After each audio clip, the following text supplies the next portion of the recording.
when we operate in this policy, we need a whole new energy delivered to our homes. And it all sounds very exciting. We just have to remember that so many families just are not ready for this transition. I'm Carolyn Parrs, communicator, coach, and host of Just Power, a podcast about creating a clean energy future without leaving anyone behind.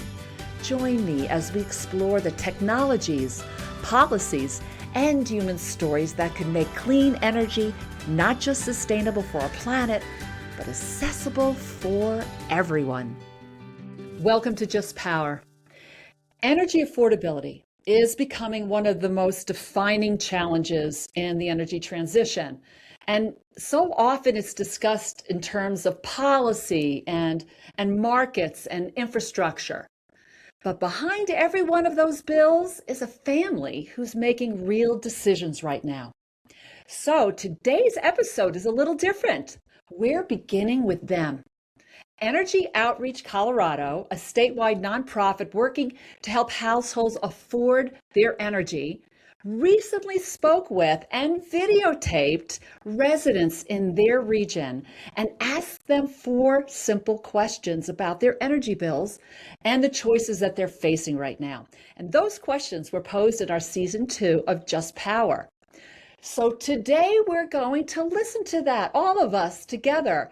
So I've invited back Jennifer Gremmert, and she's the CEO of Energy Outreach Colorado, and she's going to join us, and we're going to reflect on what we're hearing and what it tells us about the reality of the rising energy costs that so many people are facing today.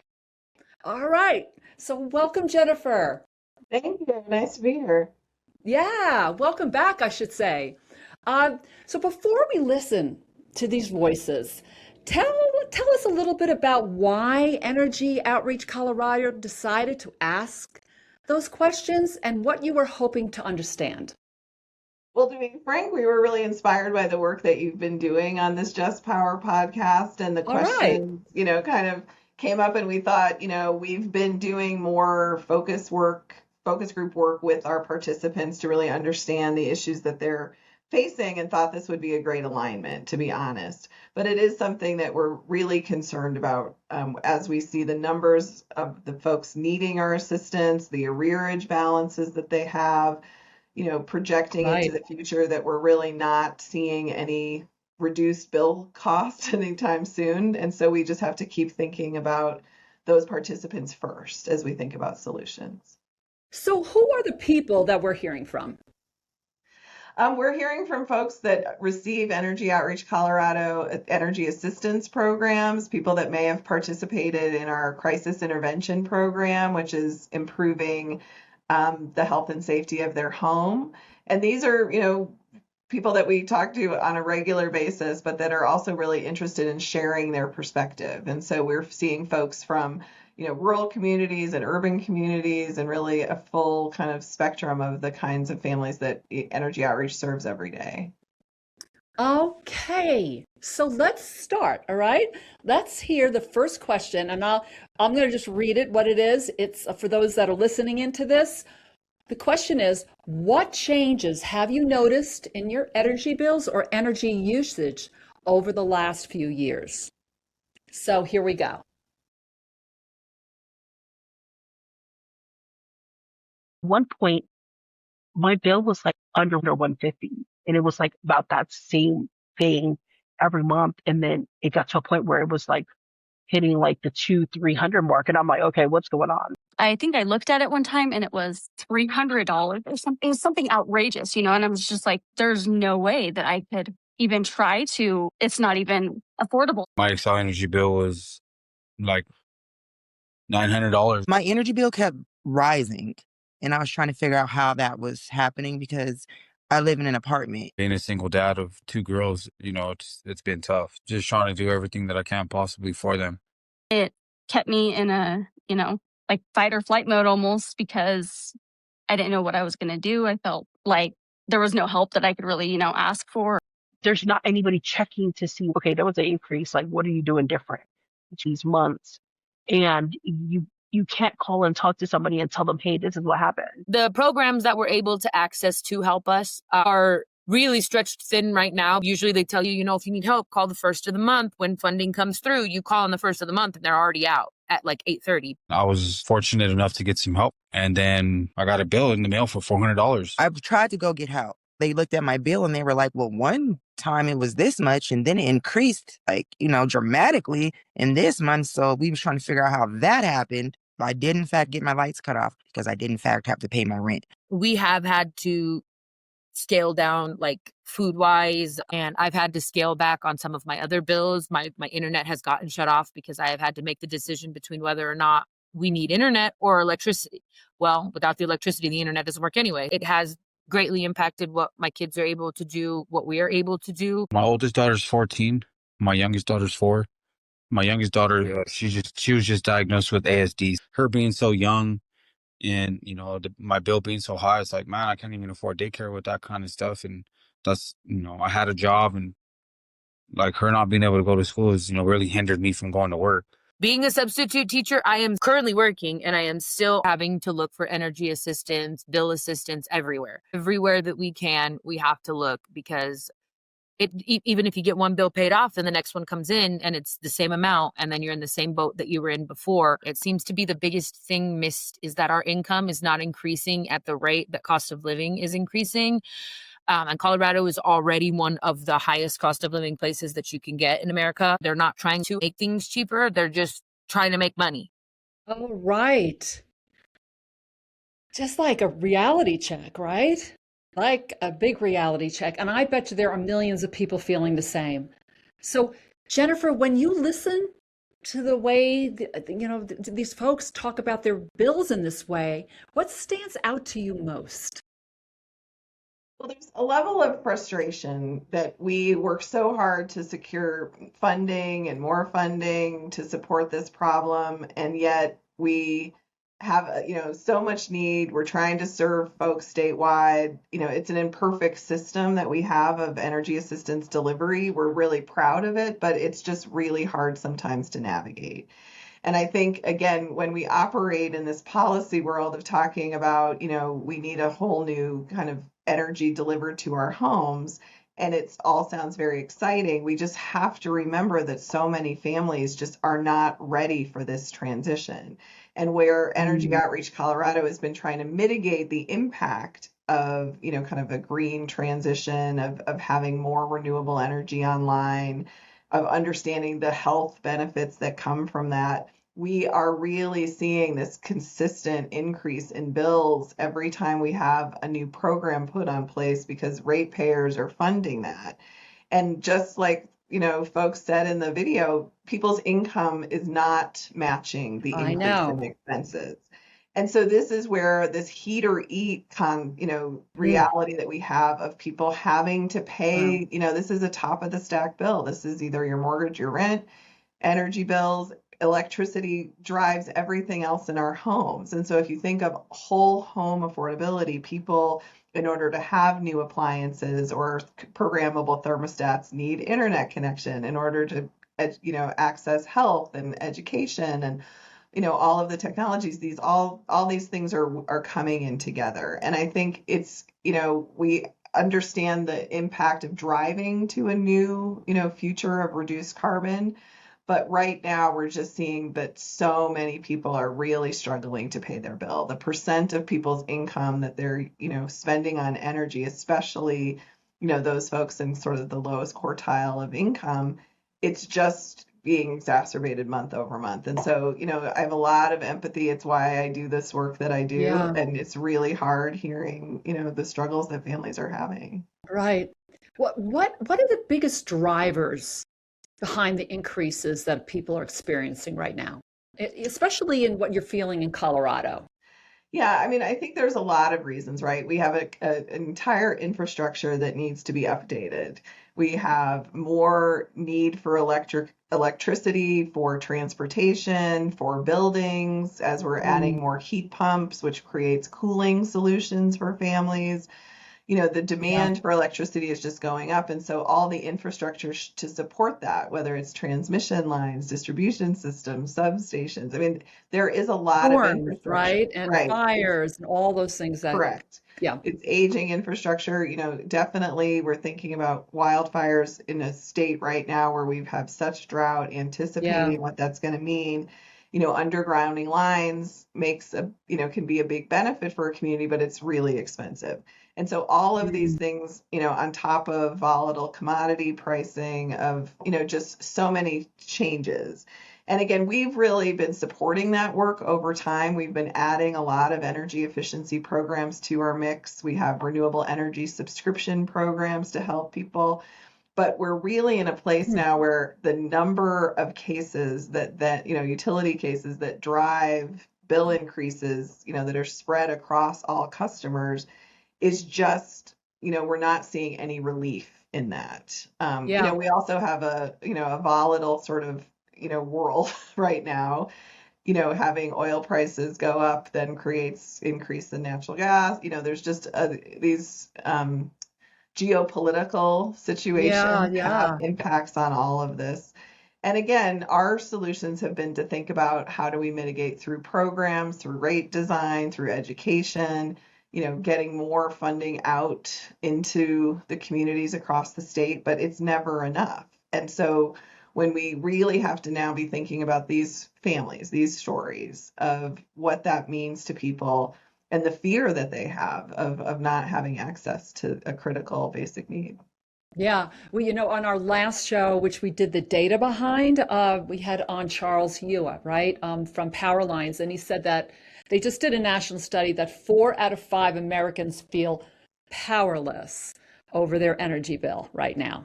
No wonder, right? And this isn't something that's just going to it'll be a year. We have to just buckle down. This is like 5-10 years. The whole infrastructure has to change. So this is really tight. And then with all the other things that you layered on top of it, we're in a critical moment, I believe, around energy. And we've been fortunate for so long to have such reliable, fairly affordable energy for a really long period of time. And people haven't had to have that interaction with their utility company in the same way. And now we are seeing, changes in rates, moving to time of use rates to help utilities manage their loads better, thinking about energy efficiency, higher efficiency appliances. All of those things, demand response, make a big difference. But it takes time for all folks to kind of get, aligned with those systems and those programs. And that's something that we've been really working toward. And again, I think Colorado, compared to a lot of states, is doing a phenomenal job with this. Yeah. But the pressure that we're seeing because of housing costs, because of other, pressures on people's daily, bills. I mean, it's just, again, it's a serious issue. Yeah. Yeah. Question 2. You ready for it? Yep. All right. This is what you asked your folks. How have energy costs affected decisions you must make? Here we go.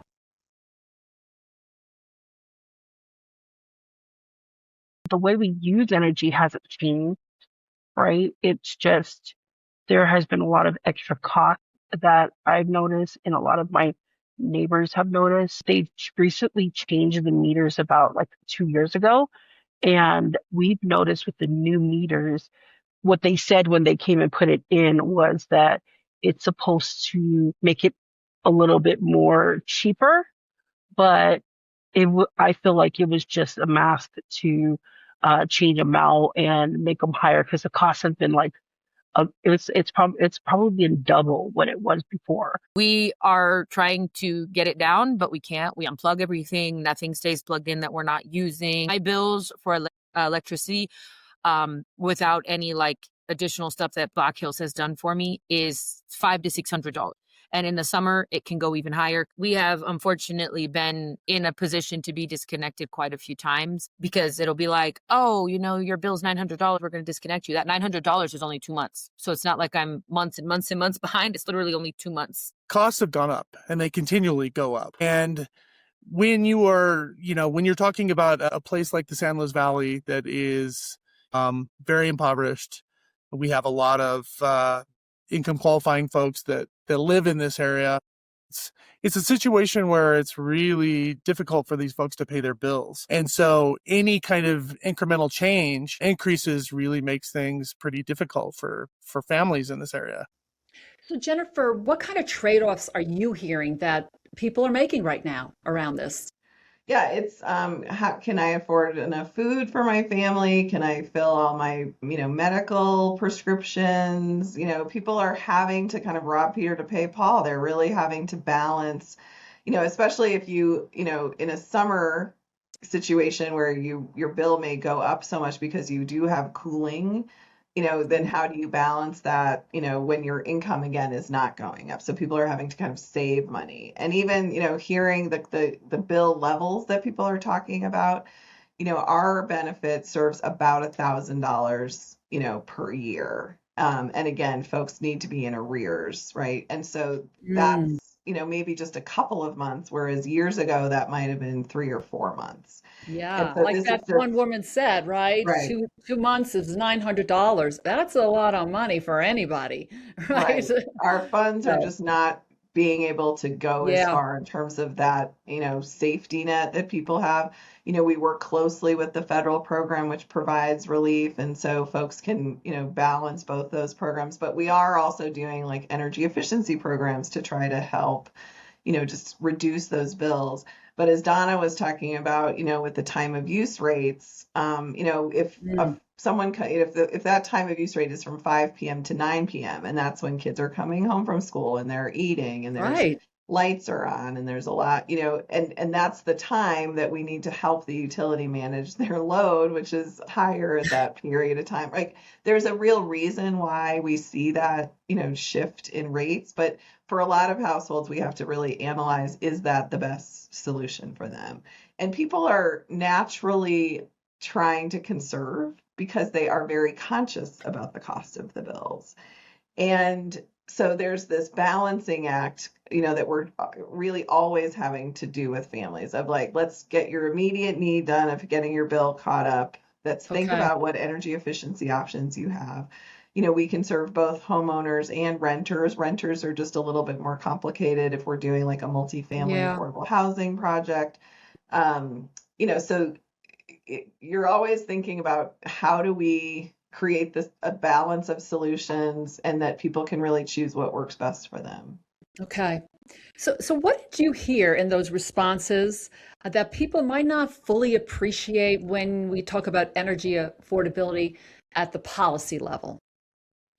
Yeah, I mean, I think you read about it in the paper and then, it's easy to kind of demonize the utility company as sort of, the enemy in this space. But really, they are responding to the policies that their legislatures are, requiring of them. And again, as we're in this transition of trying to reduce greenhouse gases, of shift from a fossil fuel driven economy, we have to think about the vast majority of households still use natural gas to heat their homes in Colorado. And so affordable natural gas has been really, really important.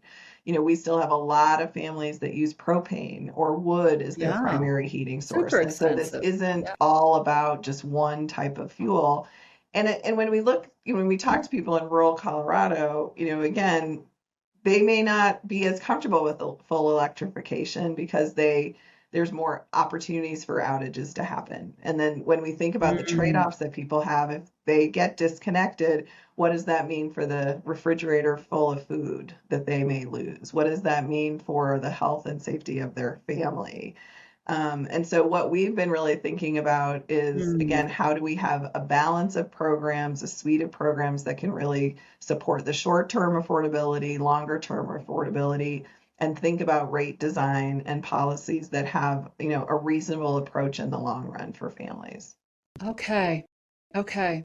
So you talk about the programs, and that's so critical in this transition. Yet on some level, we need a systemic change as well, right? Like a real, like from the design level change, for this really to be sustainable. Absolutely.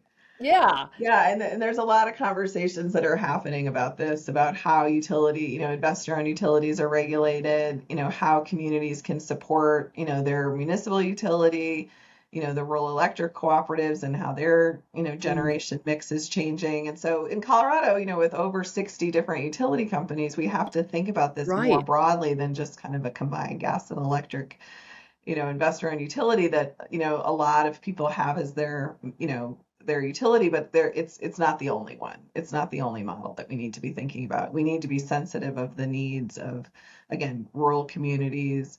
Charlie was in that last video, who's been a key partner of us, down in the San Luis Valley. Their needs are very, very different than they are in the northern part of the state.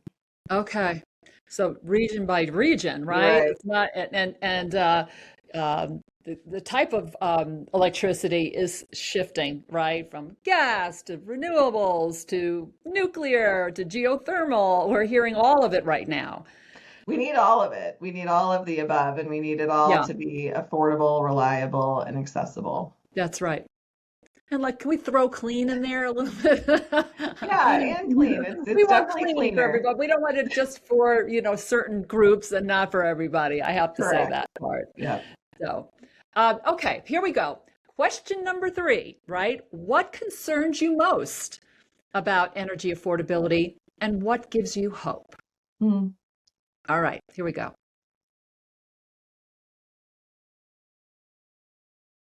If you go to Pueblo West, you do see some people have solar panels, but a lot of people can't afford to have the solar people bring in the solar panels. To pay a year's salary to be able to put them on your home in 2025 is not feasible because we're all just trying to keep our head above water at this point. We're part of the solar garden. That has changed our lives a lot because I've been able to quit my second job. I thought it was a joke, honestly. I would always get the calls about it. And I was like, is this a joke?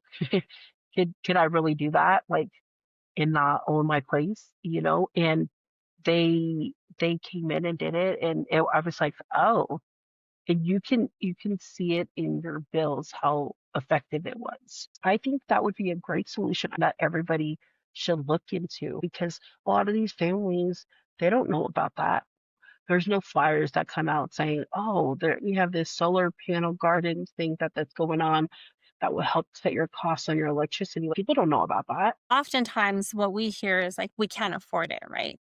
We can't afford solar panels. Oftentimes some of them don't have cars, so they wouldn't be able to afford an electric car. It goes back to this affordability, and they're in a very different space. I think for them, it feels out of reach. It feels like it doesn't apply. Oftentimes family are working 2-3 jobs just to provide for their family, put food on the table, sustain their utilities in their home.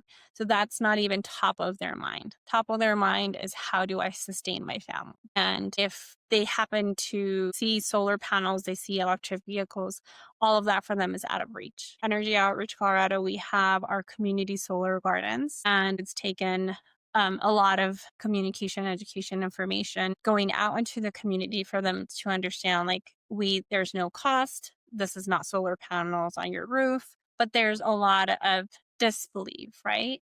That it could be free to them or that they could have access to. We have sunlight here like no other place in the country, basically. It is so wonderful here because of that. But it also is a perfect location to be able to put up solar gardens, to be able to provide more electrical for the entire state and could be the whole region. I mean, if I was really looking at something that could be impactful, would be the addition of solar gardens in this open area in the San Luis Valley.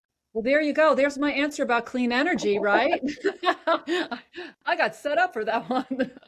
It's almost like that one woman said, are you joking? Is this a joke? Right? Because it's about the family, right? And that's a nice thing to have for sure. It'd be wonderful, but it's I can't afford that.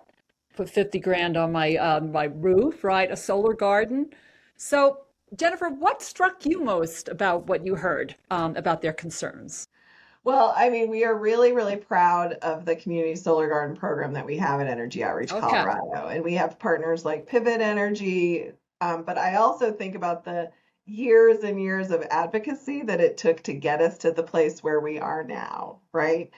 Those solar garden subscriptions that we manage, which I think for about 7,000 households by the end of this year, those are donated. That's donated capacity. And there were incentives that had to come along to get to that place. But what is so important about the programs we have now, as Donna, again mentioned, is that when we are, like, say, electrifying a home, we're adding a heat pump, we're able to get cooling into a home.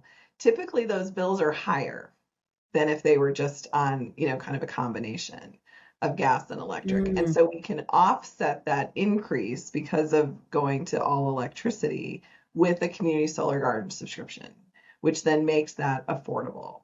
And so what we're really looking at is how do we scale that? Yeah, I was just going to say, how do you expand this, right? It feels like you did a pilot that's successful. Now, how do you roll this out? Right. So we're, partnering with multifamily affordable housing where we, as buildings are being built, they can get solar garden subscriptions. There's a lot of moving parts in this. There's a lot of developers that are participating in this, but there's, shifting incentives, create challenges just within any technology. And so we're really working at how do we match those folks that need that electric benefit the most through a community solar garden, with households that are coming in for energy assistance. And so, that's the kind of beauty of our program is we have, 25,000 households that receive our energy assistance, and then we're slowly trying to get as many as possible subscribed. But, there's a shift in the amount of solar gardens that are being built. It's challenging right now with siting, with just some of the supply chain challenges. So we're just seeing it slow down a little. But we do see it as an important solution. And the idea is, again, if everyone's paying for these programs on their utility bill, these are all funded through ratepayers, then all ratepayers need to have access to them. And that's what we fought for a really long time, to make sure that there's equity in how people are accessing renewable energy. And so for a lot of our, energy assistance participants that are renters, a community solar garden is a great solution. And for those people that don't know what a solar garden is, right? What are we talking about? It's really a large array, so that it's a big number of solar panels that are all in a specific space. And then people are almost getting a portion of that versus a rooftop solar would serve a specific building. A solar garden can serve many, many different. It's not on your roof, right? It's in a different spot, and you could subscribe to that. Is that what it is? Right. Yeah. So market, rate, folks can apply, but we have special programs for those that are income qualified that we've really fought for that capacity and then do that subscription work. And then we're also really seeing a rise in utility scale solar, which is even larger, a larger arrays that feed into the entire, utility system. Yes. Are you seeing some of that happening? Like now with that with the political winds that we're having, we're still seeing renewables happen here in Colorado. Yeah, and there'll be an acceleration right now to take advantage of the tax credits while they're available. And I think, there's some really good movement happening there. Okay. So what gives you hope? Well, I think I've been doing this a really long time. I've been with the organization, since 1996. I've seen the innovation and evolution, of really kind of this public-private sector partnership, that we've developed over time, that we have trust with one another, as institutions to kind of come up with solutions in a really complicated time. I think there's a generous Colorado spirit that, really does the state level and people, your locals, right? Yeah. Right. We're always looking at what are the best models across the country that we can bring here. And I do think the most important thing, when you meet people that received assistance and the joy and gratitude that they have, it just, it's addictive, right? You want to just see that continue. And so what we've really learned is we've got to talk to the people that we serve, and that has to be our priority over everything as we think about it. But the recognizing this is system challenges, system-based solutions. And what, I think technology, what we're seeing in automation and efficiencies is really exciting. And I do think it's going to help us scale, but we always have to have that nuanced kind of human touch as we're talking to people, because people in a vulnerable situation, do not want to be interacting with a computer or just having kind of an unpersonal situation. There's a lot of fear that happens when someone's in a vulnerable situation like this. Yes. So we have to balance how we can create, again, systems and structures that work to help enroll more people in these programs, to help get more support for folks, while we're also dealing with that, individualized concern and what questions people have. And again, we've spent a lot of time being disconnected with the details of how energy comes into our lives. Very true. We turn the lights on, we turn them off, right? That's right. And I think, everyone understanding the complexity of this, right? Like, everything's changing so quickly, and that I do believe there is positive intent that is in all aspects of this. And so we just have to give that grace as we move through this transition. I love what you said about seeing the faces of people that have gotten have gotten help on the community level. Maybe the next video series we do are those faces. Yeah, right? yeah. I'd love to see that. This is the way it was, and this is the way it could be. So, bravo, right, for the great work that you're doing. All right, we have the last question number 4, right? And here it goes. This is so leaders, whoever's listening, and decision makers, I want you to, whatever you're doing, get off of your computer, get off of that phone and listen up here. All right. What do you want energy companies and policymakers to understand? What do you want them to understand? So here we go.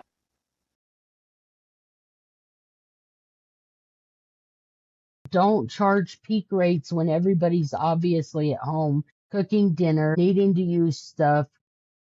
You're charging more during a time when families are home doing things, showering, bathing, eating, cooking. The thing that comes to my mind is the time of use. We received that mailer, and it was a graph where it said the time. And then during this time and this time, it's off peak. And then during on peak, it was 5 to 9. It was only in English. But thinking about my parents, because they do speak only Spanish, and they have their own house and they have their utility bill. If they receive that and they're like, okay, what does this mean?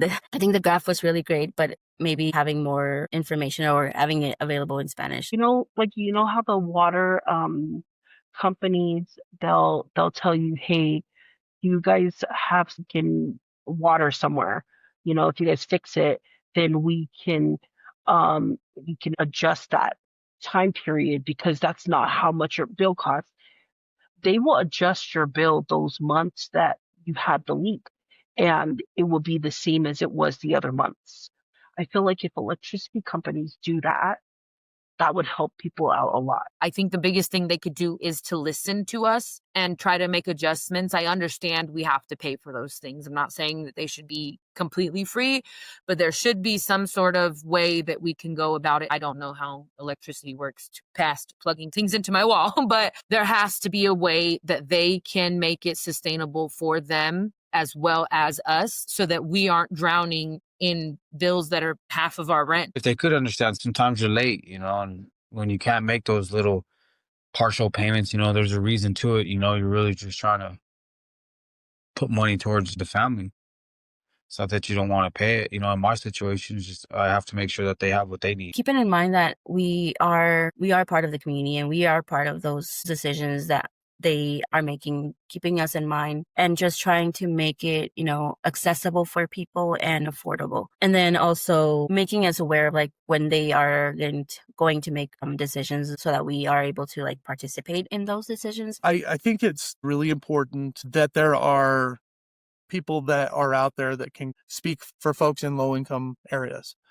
It's so easy for a large utility like XL to just think about the Front Range because that's where most everything is happening. And when you start thinking about rural areas, sometimes they can be forgotten about. And that's where, that's where the most impoverished are. The one thing that I am always advocating for is when there are decision makers making decisions for folks that are most impacted by those decisions, that we make them part of the conversation, part of the solution, not just part of the challenge. XL Energy, they're focused on trying to change their business model to mostly electric by 2050.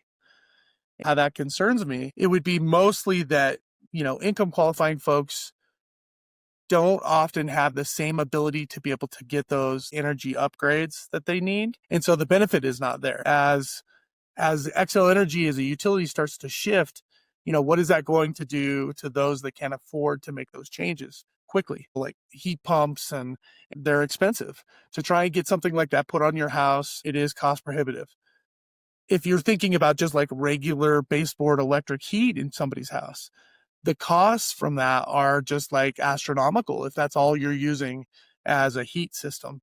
And so I really do worry about the folks that don't have the money to be able to make these upgrades, and how much worse is that going to make it for them? I think that we first have to go in with understanding.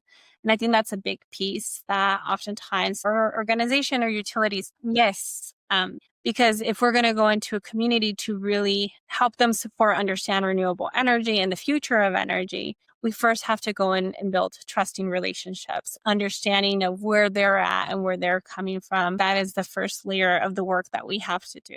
Utility companies will roll out the same regulations and same opportunities for everybody in the same way. And again, low-income people oftentimes can't take part in whatever it is that they may be offering. Maybe Energy Outreach Colorado helps them find other opportunities to really impact, income qualifying families.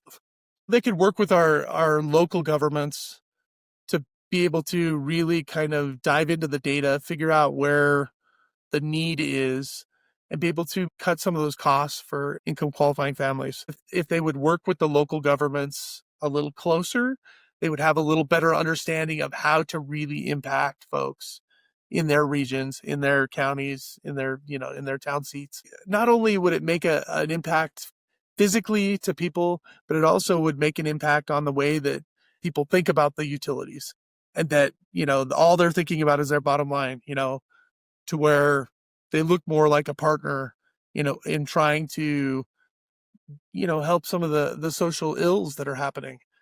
Wow, we heard so many good things there. That one that I've heard over and over again from leaders is just listen to people, listen, right? And so we're listening, right? And they're hoping, the folks there were really hoping that the decision makers were listening. So what do you think that they want the decision makers to most understand?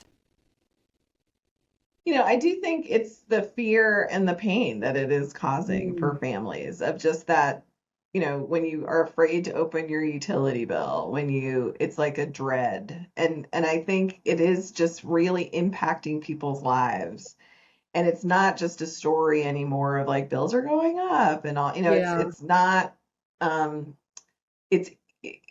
it's human lives, it's people, it's people's grandparents, it's people's parents and children. And it's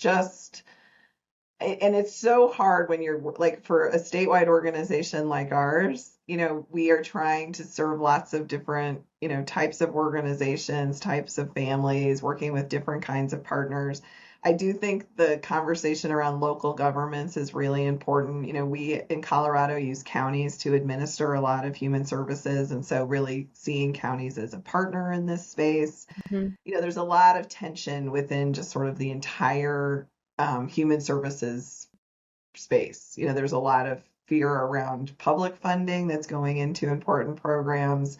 This kind of reality, I think everyone's feeling of prices going up. You can't buy groceries and not feel it. You can't go out to a restaurant if you're fortunate to be able to do that. the commodity aspect of this is really challenging. And I think from our perspective at Energy Outreach Colorado right now, we're saying to policymakers, we feel like we have a really good trajectory in place, that you as a state and you as legislators have put a good goal in place, but we need time to adapt to that. And when every single legislative session, you have a whole new slew of bills that you're trying to react to, we actively intervene at the Public Utility Commission. We work closely with the associations of rural electric, utilities or municipal utilities. We're in constant conversation. But just like any business, they need some stability in their model and how things are moving forward. And they need time for customers to understand how to adapt to these changes. We pushed back a little bit on the time of use, filing. And, sometimes we can make a point and it works and sometimes it doesn't, right? So now we're having to really educate families on, is that the right rate design for you? And so it's a really challenging time. There's a lot of, good movement happening in this space, but it is, we really need to catch up with kind of all the different policies that have been put in place over the last specifically 10 years or so. Okay. So the name of this series, this is a series we're doing, is Leading Through Energy Affordability. So Jennifer, from where you sit, what does a credible response to energy affordability right now actually look like? Again, it's got to be really understanding the current state, really understanding where the pain points are from different communities, and really thinking about what solutions for the long term are going to play out, and how, it can't just be a conversation around we're fortunate that our rates are lower compared to other parts of the country. It can't be that we're, the most innovative here and there. We really have to understand where people are. And that, people are clamoring and saying out loud, it is not affordable. And it can't just be dismissed of like, well, that's just the cost of the change. And that's just sort of all of us have to, for the common good, suffer through this. Because I think when we look at the statistics of who needs help in Colorado, we say 1 in 4 Coloradans, is eligible for our programs. I think that's conservative.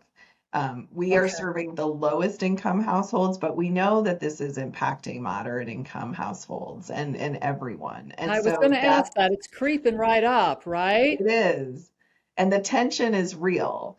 And I think there's been, from the business community, even from utility companies, certainly from consumers, we are really, again, fortunate to have strong consumer protections in place. We're fortunate to have good relationships with utility companies where we can, really help to mitigate the impacts. But I think we're at a point right now where we really need to understand, that this is not okay to keep moving forward at the pace that we are without really understanding how to mitigate the impacts for the most vulnerable households. I mean, and again, this is the work I've been doing my entire career, and I can say it feels different this time. There's always been a need, but really the voices that you're hearing, is so much more common. And it's across every part of the state. So, you're in this so deep, Jennifer. I'm going to ask you, if you were taught, leaders that are listening, what would you, from your perspective, what are the top 3 biggies that if you had the authority to make happen right now, right? What would that be? I would say no new energy policy passed in Colorado for at least a year or two, just so that organizations can catch up and to really understand the cost implications of all of the investments that have already been approved and already what we're making. We've been pushing for a long time to really think about the public dollars that come into Colorado through the Low Income Home Energy Assistance Program. Colorado currently just uses that program for heating. So it's only open November through April. We'd really love to look at what it would mean to have a year-round program, especially as we're doing more electrification. Number 2, year-round program. Number 2, modeling, what that could look like. And then really, I think one of the things I've been working on is educating other statewide leaders that work in, sort of poverty reduction to really cross educate, understanding the needs around energy, housing, healthcare, childcare, food assistance. And can we think about a public solution to streamline how people access those programs? Okay, so that's like collaborating with other states on Single these point big of issues. entry application, categorical eligibility, automatic enrollment. And what that's going to mean is disruption of systems. And I think we're at a point of really where are these public dollars supposed to go is to people. And we have to think about, because of technology, disrupting systems and thinking about ways to really deliver things, more humanely. Frankly, having someone have to fill out 10 different applications and ask for help, there's a lot of shame in that space that we've kind of created in this whole infrastructure. And we know that there are solutions available, but it creates disruption and people, are concerned about that. So yeah, I think it's like slowing down current regulation, better use of the funding that we have now, and better collaboration for longer term solutions for households so that they, can, again, with grace, access these dollars that are available to them that are for basic needs to just help support. Again, we're not, helping anyone with their full utility bill. This is just a portion of it. And many families we serve only need our help once or twice. So my last question for you, you might have just answered, but I'm going to ask it anyway, right? Because there might be something else in you because you're so smart at this. And here it is. If we were to look back 5 years, right? 5 years from now, what would tell you, right, that the decision makers actually responded in a meaningful way? I mean, I really, again, see the solution of a single point of entry energy assistance, access where, there's a decision tree based on the type of funding, the type, the household, really a curated set of solutions. And I think we're so close. And I think within 5 years we can get there. I think this is the time. And we're seeing a lot of things pointing in this direction. The utilities are engaged in this. We're seeing across the board, again, all of the utilities, they know that if they don't tackle this affordability challenge, it can be bad. I mean, when we see what has happened in other countries or other communities where this isn't being dealt with, like I think affordability and reliability and what that means, right? Like Accessibility. And accessibility. Yeah. We have to support the system. It is really important. We need strong, healthy utilities delivering this really critical need. We need to be thinking about when there's a crisis, how we come together to solve it. And we need to get out of a blaming and choosing one energy source over another. We need all of it. And there's, again, my hope is that I've seen, so much innovation in this space, so much expansion of collaboration. I do think that disruption is hard when you're in a challenged political environment. It's just, and there's a lot of money at stake from both, the solar side, the, advanced technology side, utility side. And I think when those things are in place, the consumer can often be left out. And so we need to think about those, have those individual stories like you're doing today, which is so important, just to remind people of, the pain that people are feeling. Yeah. Thank you for that. Thank you.